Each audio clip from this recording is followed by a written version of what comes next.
Praise the lord. అనేక మంది ఇరుకు ద్వారమున ప్రవేశించాలని చూస్తారు, కానీ వారి వలన కాదు అని దేవుని వాక్యం సెలవిస్తుంది. ఎందుకంటే ఇరుకు మార్గం అంటే సరి అయిన మార్గం, అందులో ప్రవేశించటం అంత ఈజీ కాదు.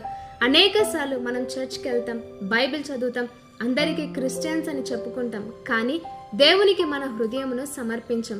కొన్నిసార్లు ఆత్మీయంగా బలహీనమైనప్పుడు, అలాగే ఇది దేవుని చిత్తం కాదు అన్నదాన్ని విడిచిపెట్టాలన్నప్పుడు, ఇంకా మన హృదయములో ఉన్న ద్వేషమును తీసివేసి ఇతరులను క్షమించాలా అన్నప్పుడు చాలా కష్టంగా ఉంటుంది. ఇరుకు మార్గం అనేది కష్టంగా ఉండొచ్చు, కానీ ఆ మార్గమే మనల్ని నిత్య జీవానికి నడిపిస్తుంది. అందుకే ఈరోజు ఆలస్యం చేయకుండా దేవునికి మన హృదయమును సమర్పిద్దాం. ఎందుకంటే ఎంత సమయం ఉందో మనకు తెలియదు. అందుకే మన హృదయములో ఉన్న గర్వమును, అహంకారమును, అలాగే బ్యాడ్ హ్యాబిట్స్ను విడిచిపెట్టి క్రీస్తుని వెంబడిద్దాం. ఆమేన్.